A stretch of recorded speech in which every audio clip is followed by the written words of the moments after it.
All right, so thanks again for tuning in. I'm Dave. This is my channel. Don't forget to subscribe to it. We're going to save America. We're going to get Tulsi Gabbard elected. And if you haven't donated to Tulsi's campaign, please do so. Go to tulsi2020.com.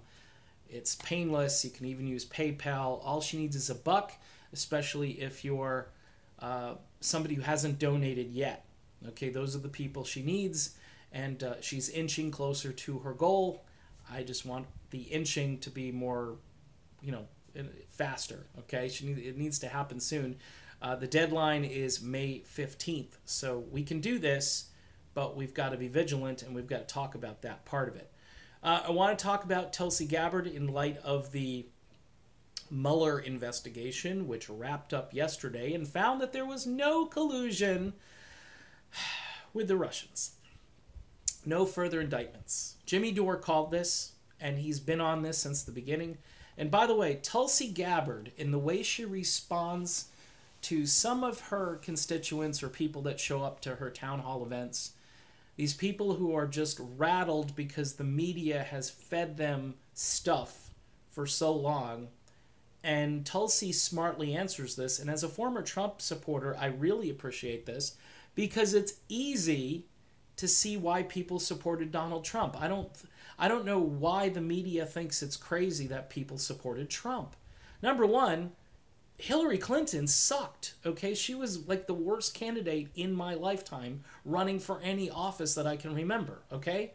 I've seen a lot of elections, and I just looked at her campaign and I said, she's running for president. This isn't a coronation, but the media, they had Madam President already printed, Time magazine cover. Just ridiculous. So Tulsi Gabbard, when she answers people at the town halls, she says, look, we've got to try to understand why they voted for him. We can't just say we hate them because they voted for Trump, or they're insane because they voted for Trump. That's not a good strategy. Remember, Hillary Clinton called Trump supporters deplorables. That didn't go over very well, and it just made the so-called deplorables even more angry. At the time, I was one of them, and I was insulted. All right?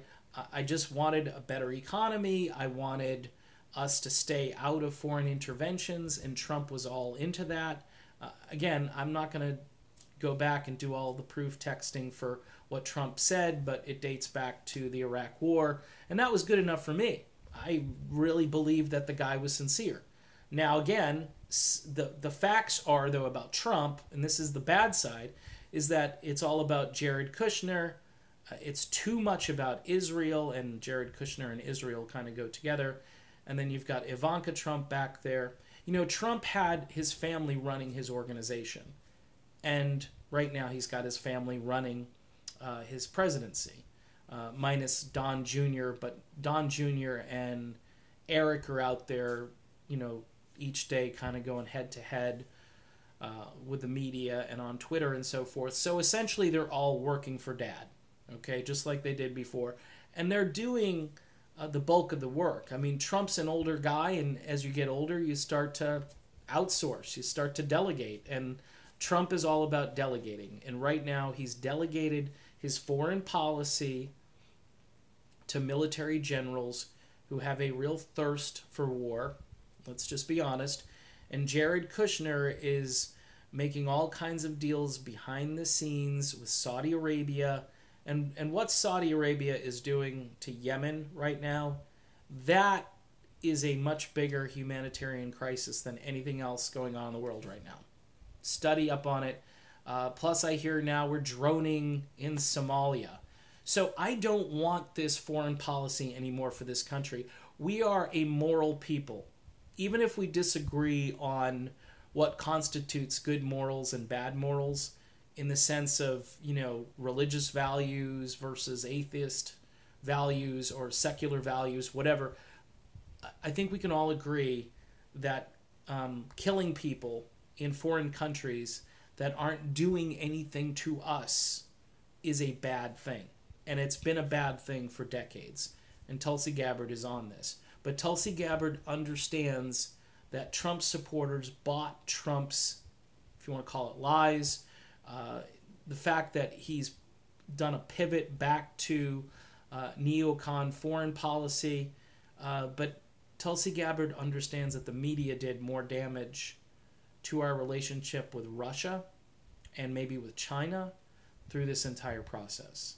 That's why Tulsi Gabbard is a different type of politician.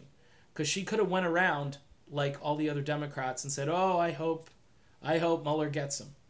We've got him." You know, there was collusion. Maxine Waters, every day there's collusion. There's like a clown show that takes place in certain areas of the Democratic Party. And there's probably a clown show of equal value in some quarters of the Republican Party, especially if you're a neocon. All right, I can't do the neocon thing anymore. Tulsi Gabbard is refreshing because she is a unifying force, but she also has seen the damage that this Mueller investigation has caused not only the country, and by the way, if you don't like Trump has got a ton of sympathy now, and probably from people in the center who looked at this objectively and said, well, it seems like they're not leaving Trump alone.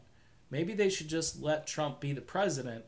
And they're always talking about impeachment and Russian collusion, and it's noise. After a while, people are like, I'm tired of the noise.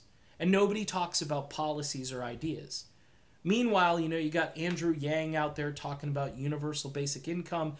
Whether you agree with that or not, at least he's coming up with ideas and policies. And the media is just a circus. It's all about ratings. And guess what?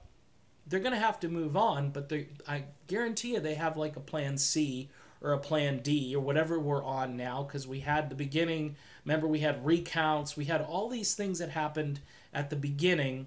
And then when he got into the Oval Office, remember, we're going to have the electors were going to switch their votes. I think one actually did, but it wasn't enough, obviously, to sway the presidency the other way. And there was all this speculation. We need to recount here again. We need to do it again.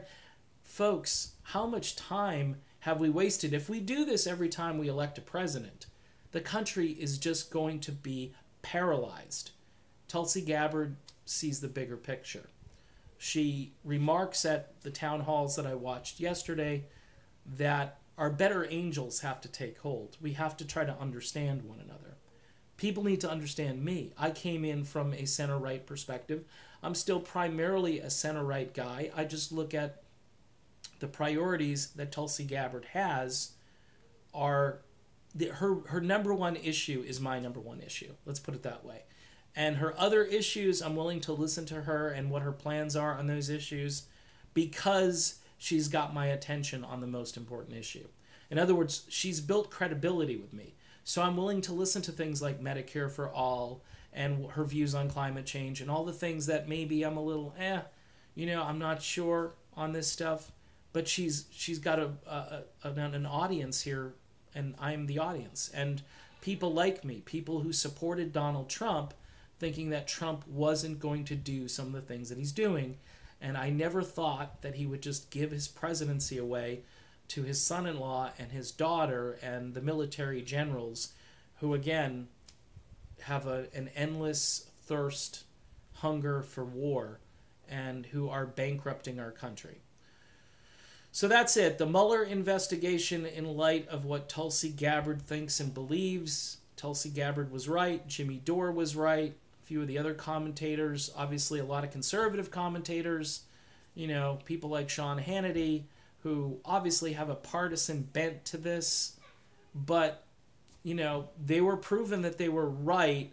So they have more credibility than 95% of the so-called mainstream American media.